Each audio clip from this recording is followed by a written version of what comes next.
Hey guys, welcome back to my channel that is English Connection with Keith. I hope you all are doing well, and today I am here to elaborate a poem written by Robert Frost, and the name of the poem is Dust of Snow. And guys, in this video with the elaboration of the poem, you will also get the short summary and theme of the poem with a short worksheet just for the purpose of quick revision.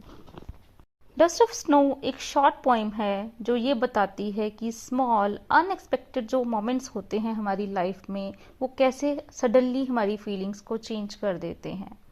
छोटी छोटी चीज़ें हमारी life पर कितना impact डालती हैं ये poem बताती है।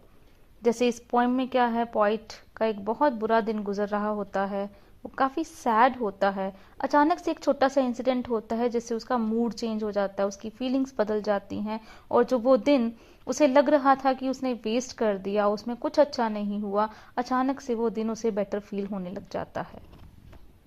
So let's start with the poem. The way a crow shook down on me the dust of snow from a hemlock tree. Poet poem की जो शुरुआत है, बिगनिंग है, वो एक क्रो को नोटिस करते हुए करता है। वो एक क्रो को देखता है। हालांकि जो क्रो है वो बहुत डार्क और अनप्लेजेंट माना जाता है, लेकिन इस पोएम में वो काफ़ी इम्पॉर्टेंट रोल प्ले कर रहा है। क्रो उसके ऊपर कुछ शुक डाउन करता है, किसी चीज़ को मूव करता है, कोई ब्रांच है उसके ऊपर आके बैठता है जिससे उसके ऊपर, पोइट के ऊपर कुछ गिरता है। क्या गिरता है? The dust of snow. Small bits of snow उसके ऊपर गिरते हैं। बिल्कुल सिंपल सा मोमेंट है, वो बैठा हुआ है ग्लूमी मूड में, लेकिन पोइट की अटेंशन को ये चीज़ कैच करती है। क्रो ब्रांच के ऊपर आकर बैठता है और उससे क्या होता है, छोटे छोटे जो टाइनी बिट्स हैं स्नो के उसके ऊपर आके गिरते हैं उसके बैठने की वजह से, ब्रांच के हिलने की वजह से।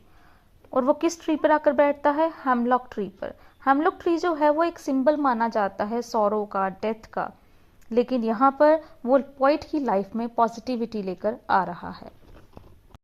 अब वो किस तरह से पोइट की लाइफ में पॉजिटिविटी लेकर आ रहा है? Has given my heart a change of mood as saved some part of a day I had rued. कि ये जो इवेंट है, जो छोटी सी अभी घटना हुई है, वो पोइट की हार्ट के ऊपर बहुत ही अच्छा प्रभाव डालती है, इमोशनल इफेक्ट डालती है, जिससे पोइट का जो मूड्स है, जो पहले अभी सैड था, ग्लूमी था, सडनली वो बेटर हो जाता है, चेंज हो जाता है। इस तरह से जो स्मॉल मोमेंट है ये, वो उसके दिन के कुछ हिस्से को बचा लेता है, जिससे उसे रिग्रेट नहीं होता कि उसका पूरा का पूरा दिन खराब हो गया, उसमें कुछ भी अच्छा नहीं था। और इस तरह से ये स्मॉल इवेंट, जो छोटा सा इवेंट है, लिटिल इवेंट है, उससे उसका जो डे है कुछ वर्थ वाइल हो जाता है, उसमें कुछ अच्छा हो जाता है, उसे बेटर फील होता है, उसे वो बेकार नहीं लगता, वेस्ट नहीं लगता। Now let's summarize the poem here. The poet tells us how a small unexpected moment can bring a big change in our mood. Poet क्या बताता है कि कैसे एक छोटा सा अनएक्सपेक्टेड जो मोमेंट होता है, पल होता है, वो हमारे मूड में कितना बड़ा चेंज लेकर आ सकता है।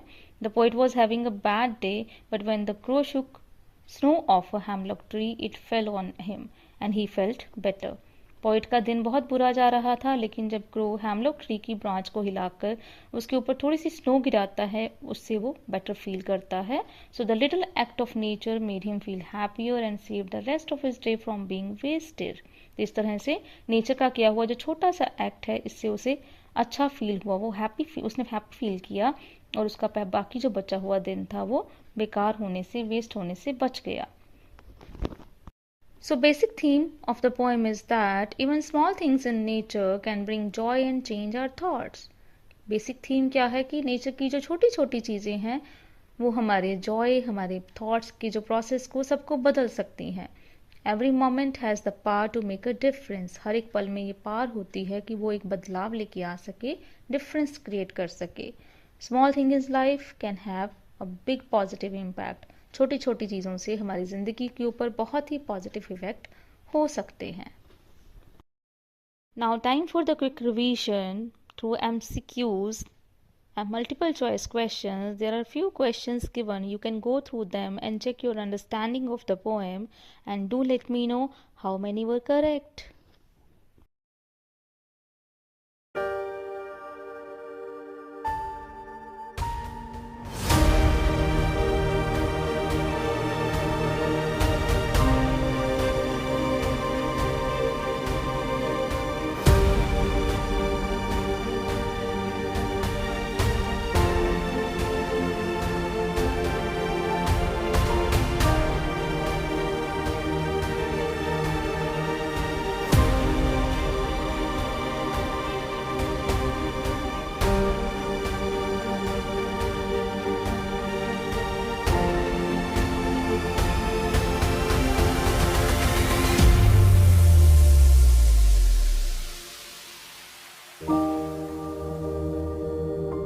Students, this was all about the poem Dust of Snow. For more such videos, do like, share and subscribe to my channel, and don't forget to give your feedback in comment section. Thank you for watching.